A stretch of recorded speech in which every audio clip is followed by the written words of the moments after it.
Hello everyone, welcome to my channel study point. तो ये है पार्ट सेकंड हमारी वीडियो का। इससे पहले मैं एक और वीडियो डाल चुकी हूँ paper first BEd fundamentals of education का, ठीक है, जिसका डिस्क्रिप्शन में मैं लिंक दे दूँगी। तो आइए ये सेकंड पार्ट हम देखते हैं। ये सारे मोस्ट इंपॉर्टेंट क्वेश्चन हैं क्योंकि परसों आप सभी का पेपर है, तो ये सब आप पढ़ के जाइए जिससे कि आप सबका पेपर बहुत अच्छे से हो जाए, आपके जो 40 के 40 क्वेश्चन है वो करेक्ट हो, ठीक है। तो आइए हम देखते हैं पहला क्वेश्चन है क्या। तो पहला क्वेश्चन है कि जो एजुकेशन है, एजुकेशन शब्द दो शब्दों से मिलकर बना है, वो कौन से शब्द हैं? ई प्लस ड्यूक, ई प्लस डॉक, ई प्लस ड्यूक और ई प्लस ड्यूको। तो आप सभी को पता होगा ई प्लस ड्यूको, ये इसका करेक्ट आंसर है। उसके बाद क्वेश्चन है क्वेश्चन नंबर 18, शिक्षा एक सामाजिक प्रक्रिया है, ठीक है। तो शिक्षा एक सामाजिक प्रक्रिया है, तो ये क्या है? ये शिक्षा का अर्थ है, ये शिक्षा का महत्व है, ये शिक्षा की प्रकृति है कि शिक्षा की विशेषता है? तो शिक्षा एक सामाजिक प्रक्रिया है, ये है शिक्षा की प्रकृति, ठीक है, ये है शिक्षा की प्रकृति। उसके बाद आता है क्वेश्चन ब्राउन के अनुसार। ब्राउन के अनुसार क्या? मानव व्यवहार में परिवर्तन लाने की प्रक्रिया है शिक्षा, या तो शिक्षा ग्रहण करने के व्यक्ति समूह में परिवर्तन लाना। तो ब्राउन के अनुसार शिक्षा जो है ये दोनों है, मानव व्यवहार में परिवर्तन भी लाती है और शिक्षा ग्रहण करके व्यक्ति समूह में भी परिवर्तन हो जाता है। तो ए और बी दोनों, ये दोनों सही है। पर ये इंपॉर्टेंट क्वेश्चन हो सकता है कि शिक्षा एक सामाजिक प्रक्रिया, ये शिक्षा की प्रकृति है, ये क्वेश्चन इंपॉर्टेंट है, ठीक है। उसके बाद आता है लिटरेसी में 3R क्या है, ठीक है। लिटरेसी में 3R क्या है? लिखना, पढ़ना तथा गणित का ज्ञान। लिखना, पढ़ना, याद रखना। लिखना, पढ़ना, लिखना, याद रखना, वही और इनमें से सभी। तो ये है लिटरेसी में 3R है, तो लिखना, पढ़ना और गणित का ज्ञान। इसके बाद आता है क्वेश्चन, शिक्षा का संबंध होता है किससे? मानव से, पक्षी से, जंतु से, जानवर से। तो नॉर्मल सी बात है, शिक्षा का जो संबंध होता है वो मानव से ही होता है। उसके बाद आता है क्वेश्चन प्रशिक्षण का संबंध किससे होता है? मानव को भी प्रशिक्षण की ज़रूरत होती है, शिशु भी प्रशिक्षण लेते हैं, तो इसका सही आंसर रहेगा मानव से ही, ठीक है, ये सही आंसर है। उसके बाद 3H का अर्थ क्या होता है? तो 3H का अर्थ होता है मस्तिष्क, हेड, हृदय और हाथ। हृदय मतलब हार्ट और हैंड, ठीक है। तो यही इसका सही आंसर रहेगा, हेड, हैंड एंड हार्ट, ये तीन है 3H का अर्थ है, ठीक है। फिर शिक्षा है, शिक्षा क्या है? निर्देशन है, विनियोजन है, सभी और समायोजन है। तो शिक्षा जो है वो समायोजन है, ठीक है। उसके बाद आता है क्वेश्चन, शिक्षा का सांस्कृतिक उद्देश्य समाहित है। तो सांस्कृतिक उद्देश्य के अंदर क्या होगा? अच्छी फसल पैदा करना, आत्मज्ञान प्रदान करना, अज्ञान को ज्ञान में कम करना, या सामाजिक विरासत को का हस्तांतरित करना। तो यही इसका सही आंसर रहेगा, क्योंकि सांस्कृतिक उद्देश्य पूछा है तो हमारे जो सामाजिक विरासत है उसका हस्तांतरित करना। हस्तांतरित का मतलब होता है एक पीढ़ी से दूसरी पीढ़ी तक पहुंचाना। शिक्षा का ये सांस्कृतिक उद्देश्य है, ठीक है। उसके बाद आता है क्वेश्चन, शिक्षा एक सामाजिक प्रक्रिया है, ये क्या है? ये इससे पहले भी क्वेश्चन आया, तो ये शिक्षा की प्रकृति है, ये इंपॉर्टेंट क्वेश्चन है। उसके बाद आ सकता है व्यक्ति के जीवन का क्या उद्देश्य है? व्यक्ति के जीवन का उद्देश्य क्या है? शिक्षा के द्वारा अपने को सुखी बनाना, शिक्षा के द्वारा सामाजिक उत्पाद करना, शिक्षा के द्वारा संस्कृति का विकास एवं रक्षा करना, उपयुक्त सभी। तो व्यक्ति के लिए जीवन का उद्देश्य क्या है? व्यक्ति जीवन का ये सभी उद्देश्य है। उसके बाद आता है क्वेश्चन, यदि विज्ञान का संबंध ज्ञान से है तो कला का संबंध किससे है? तो कला का संबंध जो है सीखने से है। विज्ञान का संबंध ज्ञान से है तो कला का संबंध सीखने से है। ये बहुत ही अच्छा क्वेश्चन है। उसके बाद है हेंडरसन के अनुसार शिक्षा के कितने अंग हैं? तो हमने इसका क्वेश्चन है हेंडरसन के अनुसार शिक्षा के कितने अंग हैं? तो ये देखिए, प्रशिक्षण, निर्देशन और प्रेरणा। क्या? प्रशिक्षण, निर्देशन और प्रेरणा। तो ये तीनों ही हेंडरसन के अनुसार शिक्षा के अंग हैं, प्रशिक्षण, निर्देशन और प्रेरणा। उसके बाद शिक्षा का अंग क्या है? शिक्षक, पाठ्यक्रम और बालक। तो ये सभी शिक्षा के नॉर्मल अंग है, पर हेंडरसन के अनुसार प्रशिक्षण, निर्देशन और प्रेरणा है। उसके बाद क्वेश्चन आता है, किसी भी व्यवसाय के लिए तैयार करना शिक्षा का प्रमुख अंग है, ये विचार किसका है? ये क्या है? ये विचार क्या है? कोई भी व्यवसाय के लिए तैयार करना शिक्षा का प्रमुख अंग है, तो ये क्या है? ये प्रशिक्षण है, प्रेरणा है, निर्देशन है। तो ये इसका सही आंसर रहेगा प्रशिक्षण, क्योंकि प्रशिक्षण से के द्वारा हम कोई किसी व्यवसाय के लिए हम एक तैयार होते हैं, मतलब अच्छे से हम उसको जान जाते हैं, तो इसका आंसर होगा प्रशिक्षण। किसी भी व्यवसाय के लिए तैयार करना शिक्षा का प्रमुख अंग है। ये विचार किसका है? देखो, इससे पहले था कि किसी व्यवसाय के लिए तैयार करना शिक्षा का अंग है, ये तो प्रशिक्षण है, पर ये विचार किसका? ये हर्बर्ट स्पेंसर का है। शिक्षा द्वारा आर्थिक विकास के लिए क्या? विज्ञान का प्रयोग, कार्यानुभव तथा व्यावसायिकता को प्रमुखता देने होंगे। ठीक है, क्योंकि अगर हम आर्थिक विकास चाहेंगे तो हमें इन सब को प्रमुखता देनी होगी। उसके बाद क्वेश्चन आता है, सा विद्या या विमुक्तये या विद्या धनम सर्वम धनम प्रधानम है, ये क्या है? ये सब शिक्षा की प्रकृति है, शिक्षा का अर्थ है, शिक्षा का महत्व है, ये शिक्षा की उपयोगिता है। तो ये है शिक्षा की उपयोगिता। ठीक है, उसके बाद क्वेश्चन आता है, व्यक्तिगत जीवन के लिए शिक्षा की आवश्यकता है आवश्यकता जो है वो कौन कौन सी है? अंतःशक्तियों के विकास हेतु, मूल प्रवृत्तियों के नियंत्रण, आवश्यकता की पूर्ति, इनमें से सभी। तो शिक्षा के द्वारा मनुष्य की आवश्यकता क्या क्या पूरी हो सकती है? अंतःशक्तियों का विकास तो होगा ही, मूल प्रवृत्ति का नियंत्रण भी मिलेगा और आवश्यकता की पूर्ति भी होगी। अगर एक व्यक्ति शिक्षित होगा तो ये सभी सही आंसर हो जाएगा। ठीक है, शिक्षा में सामाजिक जीवन के लिए आवश्यक है। शिक्षा के अंदर सामाजिक जीवन के लिए क्या आवश्यक है? संस्कृति, संपदा हो गया की सुरक्षा, सामाजिक कुशलता की उन्नति, सामाजिक भावना की जागृति, या ये सभी। तो एक शिक्षा में सामाजिक जीवन के लिए ये सभी आवश्यक हैं। शिक्षा एक प्रक्रिया है क्या? प्राणी के सम्यक रीति के शारीरिक विकास, शिक्षक शिक्षार्थी विद्यालय, शिक्षक समाज विद्यालय, शिक्षक शिक्षार्थी समाज। तो इसका सही आंसर हो जाएगा शिक्षक शिक्षार्थी और समाज। ये थोड़ा टिपिकल क्वेश्चन है, इसको अच्छे से देखिए। शिक्षा एक प्रक्रिया है, शिक्षक शिक्षार्थी और समाज। अगर पूछा जाएगा कि शिक्षा के अंग है तो शिक्षक शिक्षार्थी और पाठ्यक्रम ये शिक्षा के अंग हैं। ठीक है, देखिए यहाँ पे है भी। ठीक है, उसके बाद आता है क्वेश्चन, शिक्षा का उद्देश्य व लक्ष्य है।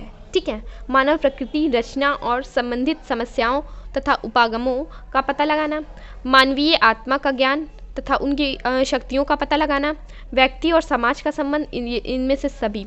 तो शिक्षा का उद्देश्य और वो लक्ष्य ये सभी हैं। ठीक है, तो उसके बाद आता है क्वेश्चन, शिक्षा के अध्ययन क्षेत्र में सम्मिलित हैं। ठीक है, तो शिक्षा के अध्ययन क्षेत्र में क्या क्या सम्मिलित है, हम आइए देखते हैं। शिक्षा के सिद्धांतों की विवेचना, शिक्षा दर्शन, शिक्षा मनोविज्ञान का अध्ययन। ठीक है, शिक्षा समाजशास्त्र, शैक्षिक प्रणाली, शिक्षा के ऐतिहासिक विकास, उपलब्धियों का मापन एवं मूल्यांकन। तो ये सभी शिक्षा के अध्ययन क्षेत्र में सम्मिलित हैं। ए, बी और सी तीनों। शिक्षा शास्त्र है, क्या है शिक्षा शास्त्र? शैक्षिक जीवन से संबंधित सामाजिक अध्ययन, विषय के रूप में अध्ययन, विद्यार्थी के व्यक्तित्व का विकास। ठीक है, क्या ए, बी, सी तीनों। तो शिक्षा शास्त्र जो है वो है विद्यार्थी के व्यक्तित्व का विकास। उसके बाद आता है क्वेश्चन, शिक्षा में वे सभी प्रभाव सम्मिलित हैं जो व्यक्ति को जन्म से लेकर मृत्यु तक प्रभावित करते हैं। व्यक्ति जन्म से लेकर मृत्यु तक प्रभावित करते हुए सभी प्रभाव सम्मिलित है। ये परिभाषा क्या है? देखिए, जब इसमें आ गया जन्म से लेकर मृत्यु तक, तो ये जीवन प्रयत्न चलती है, तो मतलब कि ये व्यापक है, ये संकुचित नहीं है। एक टाइम पीरियड, छोटे टाइम पीरियड के लिए होता कि इतने से इतने समय, तो ये संकुचित कहा था, परंतु ये पूरा जन्म से लेकर मृत्यु तक इसमें दिया हुआ है, तो इसका अर्थ होगा ये व्यापक है। ठीक है, फिर व्यापक अर्थ में शिक्षा। तो व्यापक अर्थ में अभी हमने बताया कि पूरे जीवन प्रयत्न मतलब जीवन है। शिक्षा भावी जीवन की मात्र तैयारी ही नहीं है, वरन जीवन यापन करने की एक प्रक्रिया है। ये किसने कहा है? शिक्षा जो है मात्र जीवन की तैयारी ही नहीं वरन जीवन यापन करने की प्रक्रिया है। तो ये कथन है जॉन डीवी का। ये भी बहुत इम्पॉर्टेंट है, ये जो है ये इम्पॉर्टेंट क्वेश्चन है कि शिक्षा भावी जीवन की तैयारी मात्र नहीं है वरन जीवन यापन करने की प्रक्रिया है। ये जॉन डीवी का कथन है। ठीक है, शिक्षा के व्यापक अर्थ के अनुसार शिक्षा की प्रक्रिया चलती है, कब तक चलती है? तो अभी हमने बताया है जीवन प्रयत्न चलती है। उसके बाद आता है क्वेश्चन, शिक्षा शब्द की उत्पत्ति संस्कृत के शिक्ष धातु से हुई है। शिक्ष शब्द से हुई है जिसका अर्थ होता है सीखना तथा सिखाना। उसके बाद है क्वेश्चन, शिक्षा है क्या है? अंतर्निहित शक्तियों का सामंजस्यपूर्ण विकास, स्वयं की अनुभूति, व्यक्ति तथा समाज के मध्य होने वाली अंतःक्रिया। तो ये तीनों ही उपयुक्त सभी, इसका सही आंसर होगा। शिक्षा के विषय में क्या सही नहीं है? तो इस शिक्षा केवल साक्षरता है, ये सही नहीं है।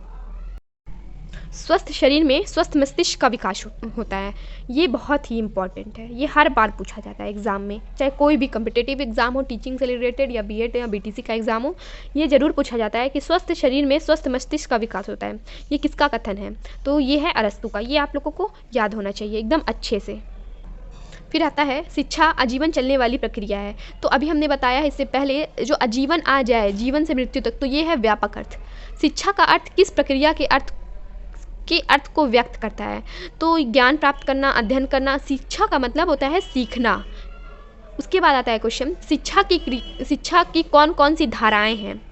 तो शिक्षा मानव का विकास है, शिक्षा सामाजिक कार्य है, शिक्षा अभिवृद्धि है। तो इसका सही आंसर होगा सभी, ये इसका सही आंसर होगा। कौन कौन सी धाराएं? ये सभी हैं। निम्नलिखित में से शिक्षा की कौन सी प्रक्रिया है? शिक्षा द्विमुखी, बहुमुखी, त्रिमुखी। ठीक है, तो तीनों प्रक्रिया। द्विमुखी कहा है एडम्स महोदय ने, त्रिमुखी कहा है जॉन डीवी। द्विमुखी के अंतर्गत एडम्स महोदय ने क्या कहा है कि शिक्षक और शिक्षार्थी ओनली रहेंगे, उनके दो ध्रुव हैं। पर त्रिमुखी में शिक्षक, शिक्षार्थी और पाठ्यक्रम तीनों को रूप दिया गया है। बहुमुखी में सारे चीज़ आ जाएंगे। उसके बाद आता है क्वेश्चन, शिक्षा के प्रकार में औपचारिक शिक्षा को कौन सी शिक्षा कहते हैं? तो औपचारिक जो शिक्षा होती है वो नियमित शिक्षा होती है, विचार पूर्वक शिक्षा होती है और जानबूझकर शिक्षा होती है। क्योंकि औपचारिक जो होती है किसी उद्देश्य के लिए दी जाती है, किसी निश्चित उद्देश्य के लिए, किसी निश्चित समय पर, किसी निश्चित पाठ्यक्रम द्वारा, किसी निश्चित शिक्षण विधि द्वारा ये शिक्षा दी जाती है। इसका टाइम पीरियड डिसाइड होता है, कितने से कितने समय तक ये शिक्षा दी जाएगी। तो ये सभी इसके आंसर सही हैं, इनमें से सभी। निम्नलिखित में से शिक्षा के कितने प्रकार हैं? ठीक है, तो शिक्षा के 3 ही प्रकार होते हैं, औपचारिक, अनौपचारिक, उसके बाद ना औपचारिक या निरौपचारिक। इसका ये होगा, इसका आंसर ये निरौपचारिक होगा। ठीक है, तो औपचारिक हमने अभी आपको बताया। उसके बाद अनौपचारिक, जिसका कोई निश्चित समय, स्थान, शिक्षण विधि कोई, ये किसी भी समय किसी भी स्थान पर प्राप्त हो सकती है। जैसे कि आप किसी से मिलते हैं, कुछ सीखते हैं, या आप अपने समाज में, बालक है, छोटा बच्चा, वो अपने समाज में जाता है, बहुत कुछ सीखता है, अपने आस पड़ोस से, वो जिससे मिलता है, अपने दोस्तों से, जो भी शिक्षा वो ग्रहण करता है, ये जीवन प्रयत्न चलती रहती है, अनौपचारिक शिक्षा। और निरौपचारिक शिक्षा जो होती है वो औपचारिक और अनौपचारिक दोनों का मिक्सचर होती है, मतलब मिश्रित रूप होती है। ये इसमें जो है वो निश्चित उद्देश्य भी होते हैं और नहीं भी होते हैं। ये अपने लचीलेपन के गुण के कारण बहुत ही ज़्यादा प्रचलन में है। उसके बाद तो इसका आंसर होगा तीनों। उसके बाद आता है, शिक्षा वो प्रक्रिया है जिसके द्वारा बालक की जन्मजात शक्तियों का विकास होता है। तो जहाँ है जन्मजात शक्तियों का विकास, तो ये है फ्रोबेल। और जब आए बालक की जन्मजात शक्तियों का स्वाभाविक, सामंजस्यपूर्ण एवं प्रगतिशील विकास, तो वो उसका आंसर रहेगा पेस्ट्रोलॉजी। पर यहाँ पे नॉर्मल सपोज दिया है बस जन्मजात शक्तियों का विकास, तो ये रहेगा फ्रोबेल का। ठीक है, उसके बाद आता है क्वेश्चन, शिक्षा व्यक्तित्व का पूर्ण विकास है। ये इंपॉर्टेंट क्वेश्चन हो सकता है, ये है इंपॉर्टेंट। शिक्षा व्यक्तित्व का पूर्ण विकास है, तो ये किसने कहा है? ये टीपी नन ने कहा है। ये किसने कहा है? टीपी नन ने कहा है कि शिक्षा जो है वो व्यक्तित्व का पूर्ण विकास है।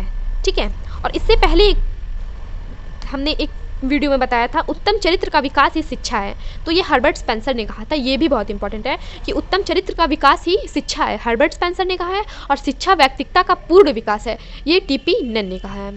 ठीक है, उसके बाद आता है क्वेश्चन, शिक्षा के कौन कौन से विषय क्षेत्र हैं? शिक्षा दर्शन है, शिक्षा समाजशास्त्र है, शिक्षा मनोविज्ञान है। तो विषय क्षेत्र शिक्षा के ये सभी हैं।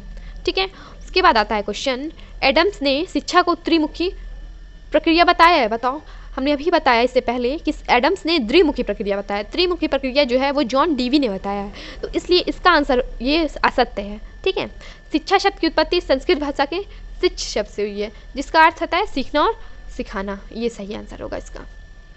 उसके बाद है, शिक्षा के व्यापक अर्थ के अनुसार शिक्षा चलने वाली प्रक्रिया है। तो व्यापक अर्थ में अभी हमने आपको बताया आजीवन, मतलब कि जीवन प्रयत्न, जब तक जीवन है तब तक चलेगी।